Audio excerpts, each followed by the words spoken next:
Alright, welcome back to another episode of StichMethod. Make sure you do this first, and now we can continue. Alright, imagine having the confidence to solo like Eric Clapton, and solo any place you want using whatever different scale options you have and just being free as a bird.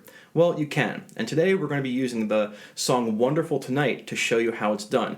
Now, I will say this, what you're going to learn today actually appears a lot, especially in improv and jam band scenarios, and so we're going to steal and simplify from Clapton, but I'm sure you can spot this in a lot of songs, so put it in the comments below so that everyone can hear it.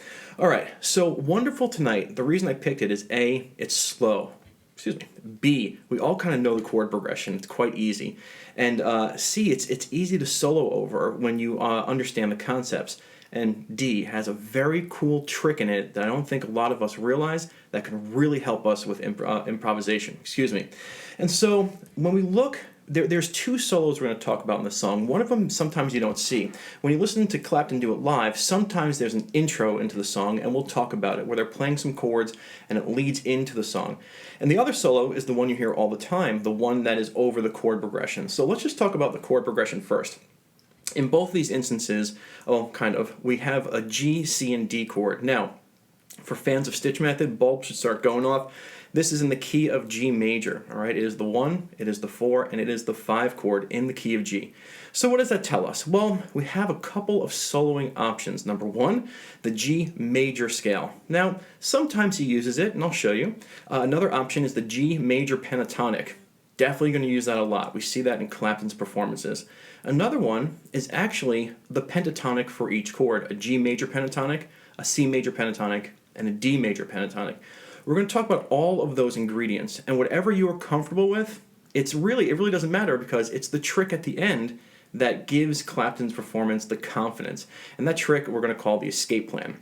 Alright, so let's talk about the beginning section. The beginning section of several performances I see starts off with just a C chord, and it leads to a D chord.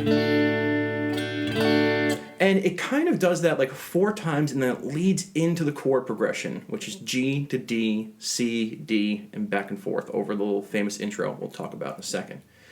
And the key here is that whatever Clapton chooses to do, he can do it with such confidence because the escape plan. What is the escape plan, you ask? I'll show you.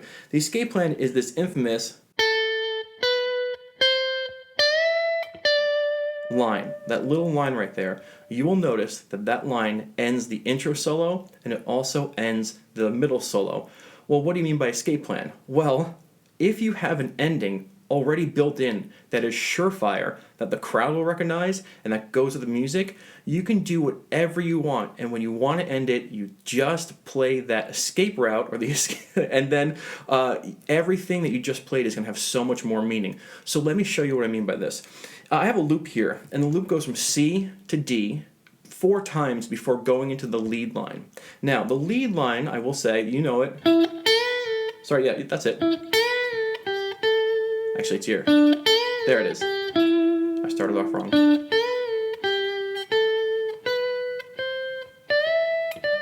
Now, I will say I've watched a lot of Clapton videos, and he's played this so many different ways. A slide. He's played it here.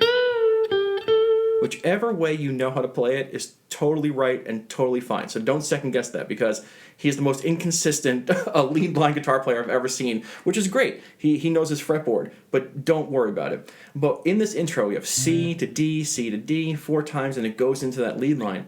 And when you listen, on the C chord, he's playing lines with a C major kind of hexatonic / C major pentatonic. Video linked right here in case you didn't understand what I just said. I'll show it to you. And then he's going to move to a D major pentatonic, which is just 2 frets up. I'll show you this. So he's usually right here on the 5th fret. It looks like an A minor pentatonic. It's really a C major pentatonic. There's my root note. But he also throws in that major 4. Not here, but right there. Okay, that's called the hexatonic scale. And then he takes the same scale and moves it up to the D, which is 7th fret. Feels like a B minor pentatonic, but it's just a D major pentatonic.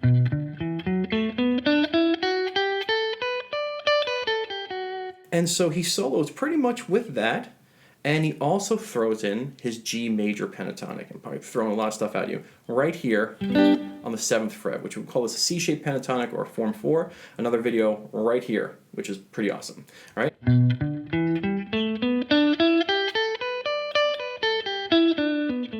All right, and so he's going to use on the C major pentatonic, and then to the D major pentatonic, back to the C, and to the D. He might throw in anything from the G major pentatonic, but the idea is he's pretty much flowing. He's pretty much following the chord progression at the beginning, and then on the 4th and final CD change, wherever he is, he's just going to come in with a, because he knows it's always going to work. And this is what it's about, having your escape plans. So check this out.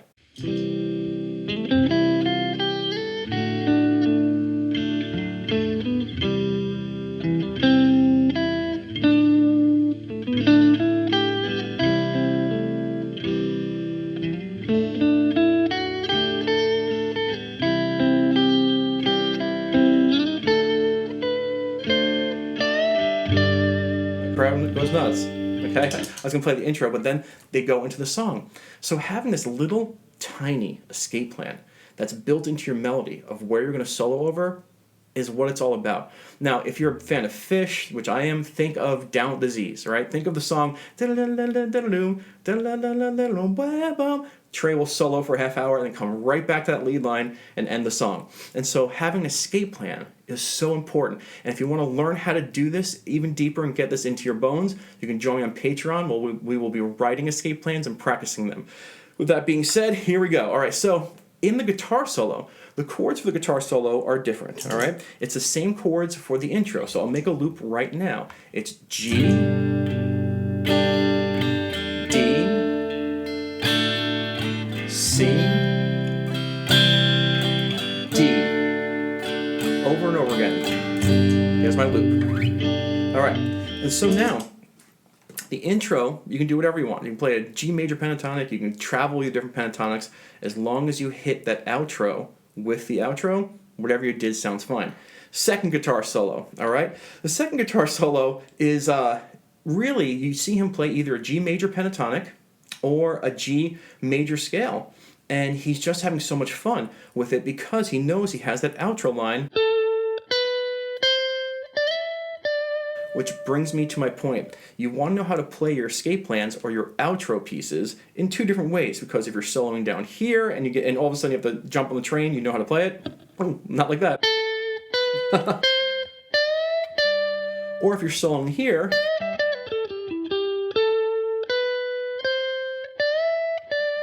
all right, you can get out of your solo quite easily. So what are the ingredients for soloing over Wonderful Tonight? Just like I said, let's start with the G major pentatonic. Here it is.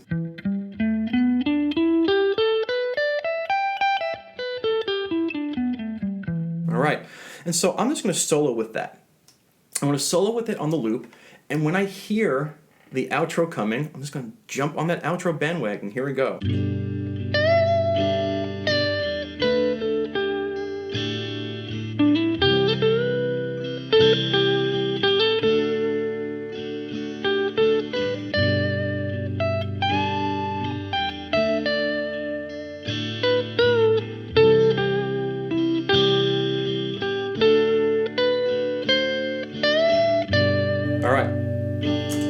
Was it the most amazing solo in the world? No, but you can see how you don't have to worry about how to end it, because it ends itself, because there is an escape plan.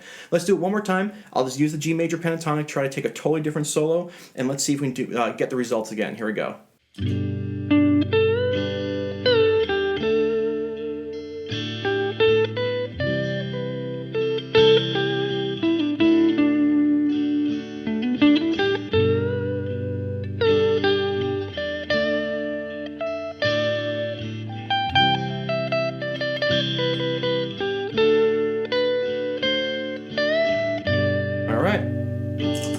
Totally different G major pentatonic guitar solo attached to the escape plan.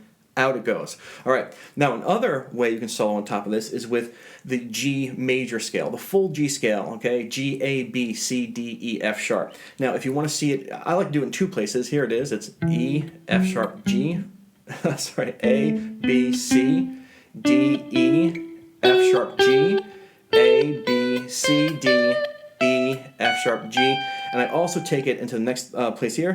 I have the A here, and I kind of play this little Albert King box, which you're going to see Clapton play a lot. So you have a lot of options here. You have pentatonics, you have diatonics, you have the Albert King Form 2, but you can do whatever you want because your ending is built in. Check this out. Here is a totally different solo.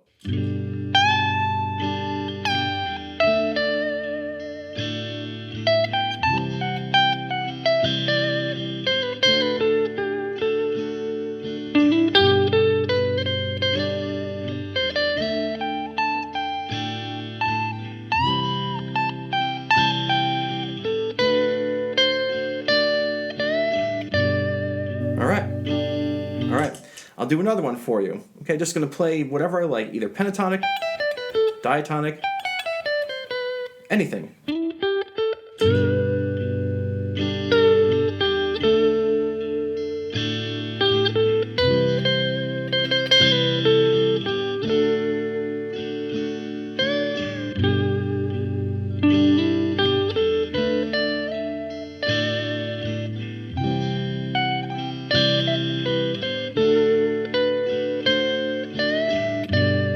There's the escape line. All right, so this lesson really wasn't about how to solo on Wonderful Tonight. It's a G major pentatonic or a G major scale, and you just have fun. It's about how to make it sound good because there's a cap on there.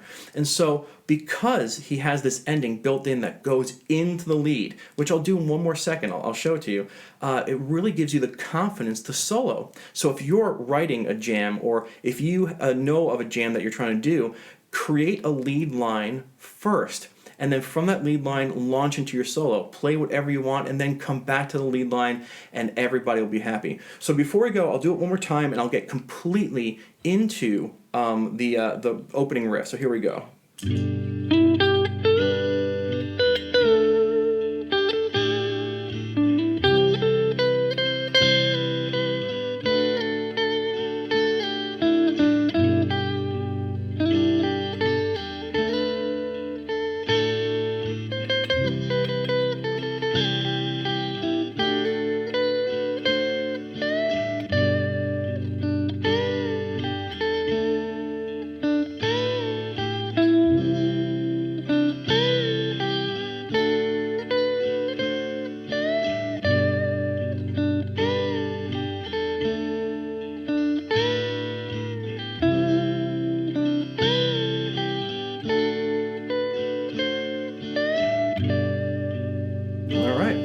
So you can see it works. You can play your G major pentatonic here. If you know how to play your escape route over here, sorry. You can play your G major pentatonic over here, as long as you have your escape route. Sorry. And you'll be good to go. Quick, simple lesson. It's your escape route that makes you solo with confidence. So practice this to a backing track and have fun. If you want to write them and practice more, join me on Patreon. Have a beautiful, beautiful new year, and thanks for being here. Bye-bye.